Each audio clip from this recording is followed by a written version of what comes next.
Un coup violent ébranle la porte. Surprise, Lou se redresse dans son lit, les sens en déroute. Les paupières engluées de sommeil, elle parvient à déchiffrer l'heure sur le cadran lumineux de son com. Minuit passé d'1 minute à peine. Qu'est-ce qui... Un second coup réveille la jeune fille complètement. La porte s'ouvre à la volée, le battant claque et rebondit contre le mur. Sous le choc, une étagère tremble sur ses pieds. La lueur agressive d'un halogène se répand dans la pièce, révélant la silhouette qui se tient sur le seuil.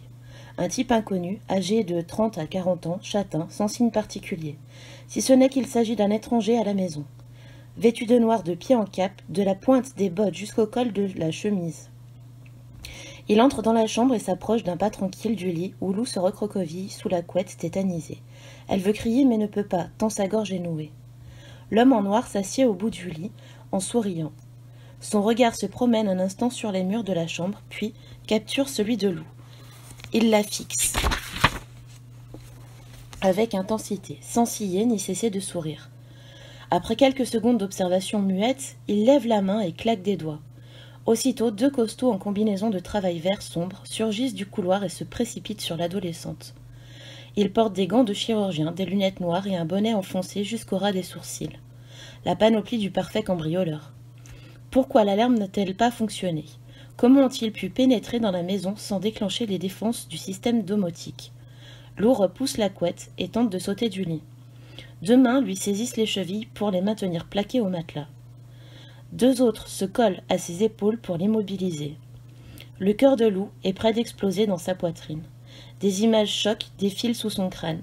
Extrait de reportage sur le net consacré à l'explosion de l'insécurité dans les quartiers IN, pourtant sous le contrôle permanent de milliers d'yeux électroniques ouverts dans le ciel où évoluent les drones. Scènes d'agression en pleine rue, dans les allées ou les jardins des pavillons, toujours les mêmes multidiffusés jusqu'à la nausée. L'homme en noir n'a pas bronché, il continue de sourire.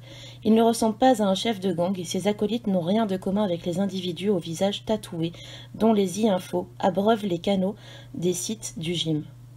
Lou se force à respirer calmement. Elle rassemble ses esprits et balbutie. Qu'est-ce que vous voulez? Pas de réponse.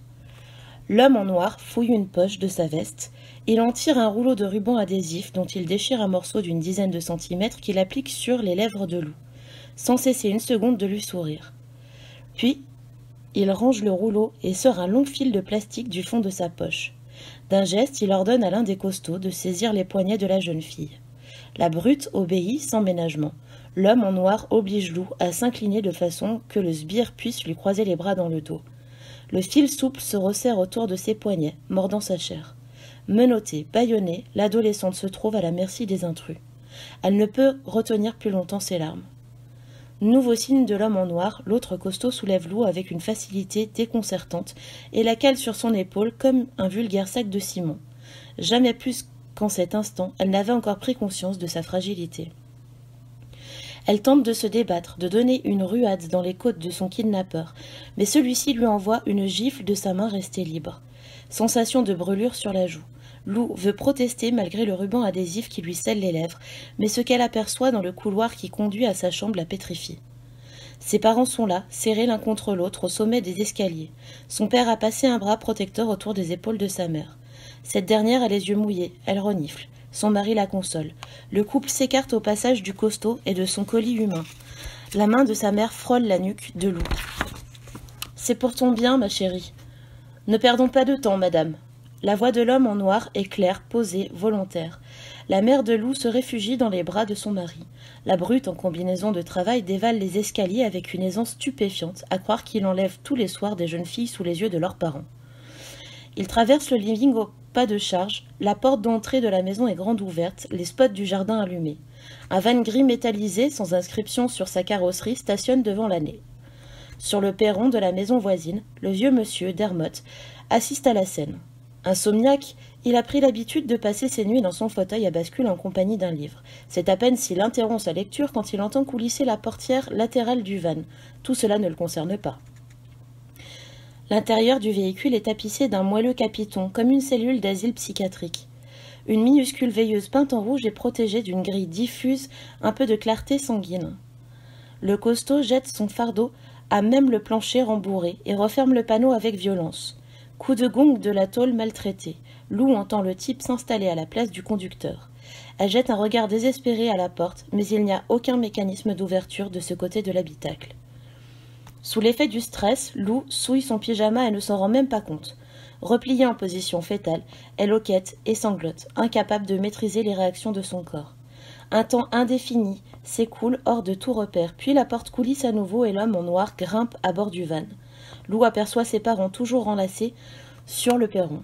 Sa mère agite les doigts dans sa direction, son père gêné regarde ailleurs. Le deuxième costaud sort de la maison familiale et leur remet une grande enveloppe. En échange, le père de Lou appose son pouce en guise de signature au bas de l'écran tactile d'un com. Le costaud les salue d'un bref hochement du menton et vient s'installer à l'avant du van. Le bourdement ténu d'un moteur électrique s'élève. L'homme en noir adresse un dernier sourire à Lou.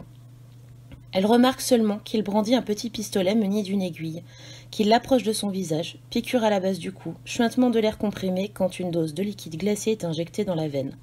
Fais de beaux rêves, fillette. Tout se brouille et Lou sort enfin de ce cauchemar, par l'issue de secours, retour direct au pays du sommeil.